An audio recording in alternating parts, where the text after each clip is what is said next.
তোমাকে বুঝাইতে বুঝাইতে আজ আমি বড্ড ক্লান্ত, তাই তোমাকে বোঝানোর বৃথা চেষ্টা না করে আমি নিজেই নিজেকে বুঝিয়ে নিলাম যে তুমি আমার কখনোই ছিলে না, আর কখনো হবেও না।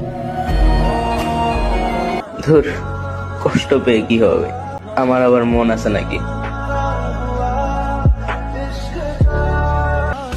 প্রথমবার একজনকে ভালোবেসে আঘাত পাওয়ার পর দ্বিতীয়বার আরেকজনকে ভালোবেসে সেই ক্ষত মুছতে গিয়েছিলাম, কিন্তু সে এবার এমন ভাবে আঘাত করেছে, খণ্ড বিখণ্ড করে দিয়েছে আমায়। আজ তুমি আমার দিকে যে ঘৃণার চোখে তাকাও, মনে করে দেখো এই আমি মানুষটাকেই একসময় তুমি নিজের বলে দাবি করতে। যদি কারোর হৃদয় ভাঙে, লিখো প্রেম আমার নামে, আমি আজ বিদায় জানালাম। আমি কখনো কারো ভালোবাসার মানুষ ছিলাম না, কিন্তু প্রয়োজনে সবার হাতের পুতুল ছিলাম।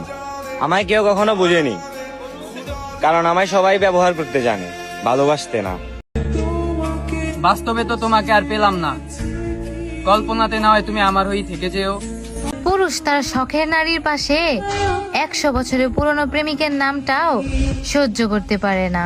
এখন আর আগের মতন ছবি তুলি না, কারোর সাথে আড্ডাও দেই না, কারোর সাথে দেখাও করি না, ঘোরাঘুরি করি না, নিজেই নিজের ভুলে গেছি।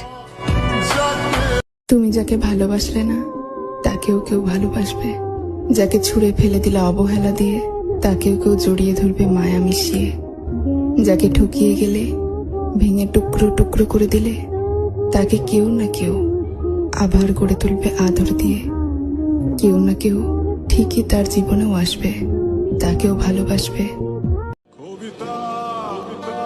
একা থাকলে মানুষ মরে যায় না, মানুষ মরে যায় স্মৃতির যন্ত্রণা। দেখুন, আমি আপনাকে কিছু টাকা দিয়ে দিই, আপনি কিছু খেয়ে নেন, আমার তাড়া আছে, আমাকে যেতে হবে। আমি একজন কবি, প্রজন্মের লালা, আমাকে ভিক্ষুক ভাববার কোনো কারণ নেই। যাও, বদলে গেলাম, আগে যেমন ছিলাম এখন আর তেমন থাকবো না। ছোট ছোট বিষয় নিয়ে তো দূরের কথা, এবার আর বড় কিছু হলেও আমি কিছু বলবো না। আমি তোমাকে স্পর্শ করার সুযোগ পেয়েছিলাম, তা অন্যদের মতো ঝাঁপিয়ে পড়িনি।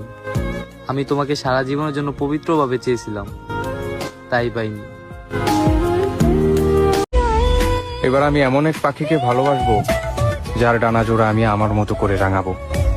সে বন্দি না থেকে সারাটা দিন ইচ্ছে মতো উড়বে, আর সন্দেহ হবার আগেই সে তার আপন ঠিকানায় ফিরবে।